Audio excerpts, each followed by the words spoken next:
hope I don't know if I need to mess with soundproofing. I can hear something in the other rooms, but not really. Hopefully, the fact that my microphone is turned away will mean that it won't hear it too much.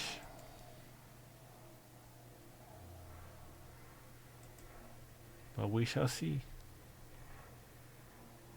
The legacy. Andrew Swann's the database. Let's see how long this is. 1, 2, 3.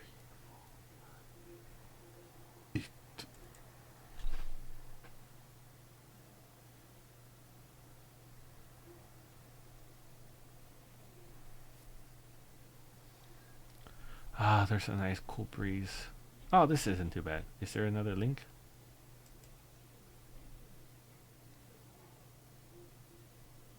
Oh, here we go, the license. This is the license. So I show it on screen just in case. Andrew Swann's proposal. Andrew Swann's proposal. Item number SCP-001. Object class Keter. What is this? Damn you. Oh, well, I already started, so okay.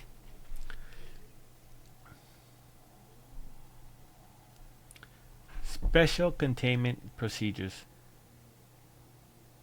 There is no special means to contain SCP-001 yet found that does not risk a potential ZK class reality failure scenario and subsequent destruction of the observable universe. Oh, that's a big risk. See Containment Protocol ZK-01 Alpha. Current procedures are limited to the absolute containment of information regarding SCP-01. No data regarding the nature of or description of SCP-01 shall be provided to any personnel with the sole exception of the senior member of O5 Command, currently O5-unknown. All data collected in regards to SCP-01 shall be stored in encrypted form via redacted, with the decryption key split into thirds. Each member of O5 Command shall memorize 1/3 and only 1/3 of the decryption key. Data shall only be decrypted on a network isolated eyes-only terminal to be read only by the senior member of O5 Command and then only after unanimous consent of O5 Command. Leaking data about SCP-001 through espionage, telepathic leakage, original research, or redacted must be contained by in any all means available to the Foundation. The senior member of O5 Command as one person with authorized knowledge about SCP-001 is the final arbiter on containment. Foundation personnel level 2 or higher who discover data about SCP-001 in the course of their normal duties may be given a Class A amnestic after debriefing rather than being terminated. This is subject to O5 approval on a case-by-case basis. I feel like the SCP Foundation shouldn't have these things that are so easy to discover. I mean, it even says level 2 or higher discover the data in the course of their normal duties. Well, I mean, that doesn't seem good. Description data expunged. Addendum Containment Log 001-Alpha. Date 1/12/19 unknown. Incident. Documents appear on internet site redacted. Servers seized and authors traced to redacted. Resulting explosion contained a gas leak. Monitoring has not shown any further propagation of documents. Date 03/31/19 unknown. Incident. Script with the possibility comprising information optioned for production by unknown. Pictures. Original script writer redacted. Agent successfully replaced script with one rewritten without redacted. Film is produced with the title Unknown and grossed $27 million in its opening weekend. Date 09/06/1990 whatever. Incident. Novel outline describing redacted submitted to redacted by best-selling author Unknown. Attempt to neutralize author unsuccessful, leading to a high-profile hospitalization. O5 authorities the use of Class A index to prevent more attention to case. Outline recovered and destroyed. I mean, Stephen King was hospitalized after he got hit by a van, but I don't know if that was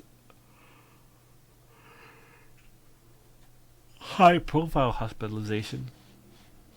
But then Stephen King's big on horror and SCP horror. It's kind of ubiquitous. Is that the word? Anyway, incident foundation research, 20% discovery. I'm not gonna read what this title is, but you can see it. Ask yourself if you want to know. If the answer is no, then you need to stop reading now.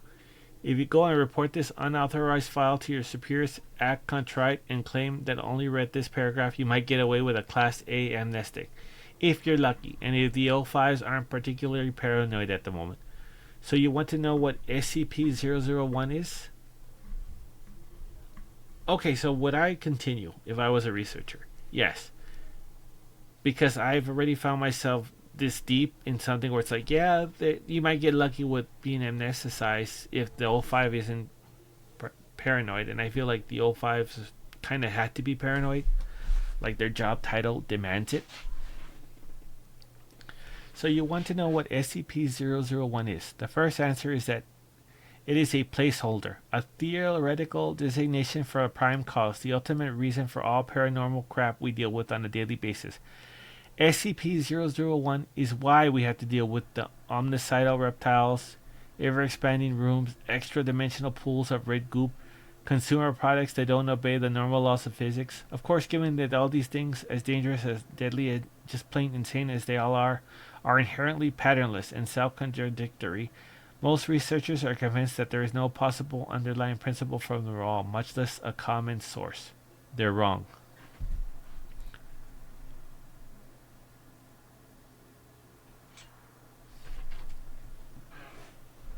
There's more than one reason that cross-testing is discouraged, and that the O5s even look down on an excessive cross-referencing of SCPs. The O5s don't want any one group looking at more than a handful of these.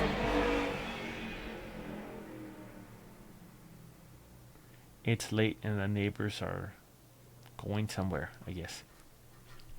The O5s don't want any one group looking at more than a handful of these things at once, because of what they discovered when the Foundation tried to develop a grand unified theory of SCPs. That research is mostly gone now. Site-01 Alpha was dismantled, scrubbed from the archives, the staff mind wiped, and reassigned. No one left but me. I wouldn't know anything if it wasn't for my habit of not trusting the Foundation servers and having my own hidden personal archive. The O5 missed in their panic. I was a data analysis at Site-01 Alpha. Note to O5 Command, don't bother looking for me. I finished the job you started. The identities of all former staff at Site-001 have been completely stripped from the records. You know as much as they do now. And I participated in the first and only attempt to consolidate all Foundation data on all SCPs. I was in charge of data integrity, and as much of a mess as you might think that was, it was an order of magnitude worse.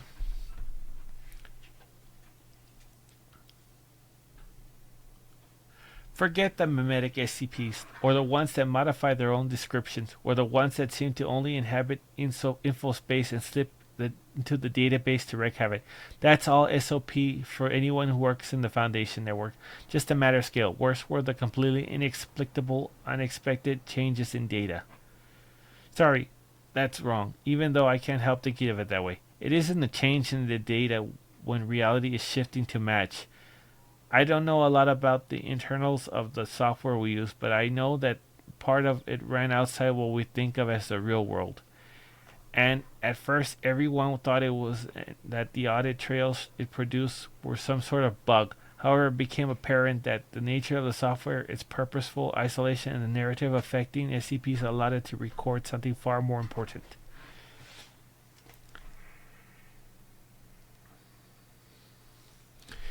It's not visible to you or the O5s or even the most of the SCPs we deal with, but the Foundation, and by extension the entire universe, is in a state of constant shifting reality flux. SCP files appeared and disappeared from our database with alarming regularity, and the SCPs referred to all appearance, appeared and disappeared along with them. Not just SCPs, but personnel, souls, whole sites, entire decades of the Foundation's history would be rewritten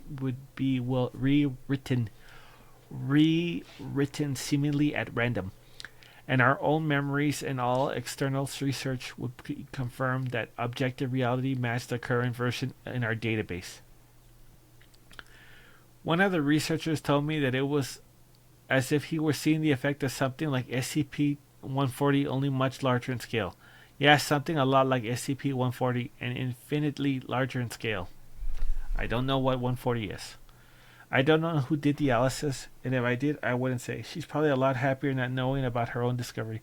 But she looked at what vanished and what appeared and what suddenly changed in the records, and she found the pattern, the drift towards darkness, toward narrative coherence, toward a plot.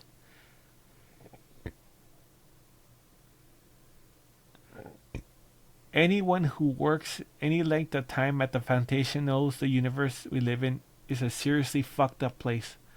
Those of us who still believe in God tend towards serious ambivalence about his handiwork. But we found out that there is a God, and it's SCP-001, and it's a bunch of horror writers. Interesting. Addendum. Emergency Containment Protocol ZK-001 Alpha 05 eyes only. Decryption key accepted. Oh. Okay, I gotta open that. Note, Containment Protocol ZK-001 Alpha carries a non-zero risk of creating a Z-class reality failure scenario. Use should only be authorized in an attempt to mitigate the end-of-the-world scenario or immediate destruction of the Foundation. Research at Site-01 Gamma has conducted narrative analysis on SCP-01's changes to the observable universe. Conclusions are that SCP-001 consists of multiple entities showing cognitive patterns that are indistinguishable from human, and these entities are therefore susceptible to mimetic effects. Since prior experiments have shown information feedback via the SCP database warehouse, a possible method of attack and or control has been developed. Protocol ZK-01 Alpha, when initiated, will cause a software viral insertion of a variety of mimetic agents into the SCP database, which, through the observed information feedback, should expose SCP-001 to the mimetic effects of these agents. Protocol ZK-01 Alpha consists of 3 stages. 1. Mimetic agents inserted to promote calm and or well-being. 2. Mimetic agents inserted to promote sleep, unconsciousness, or catatonia. 3. Mimetic agents inserted to cause death. Given the nature of SCP-001 and our limited interaction with it, it is not possible at this time to safely test Protocol ZK-001 Alpha, and it is unknown if the universe can continue to exist without the interaction with SCP-001.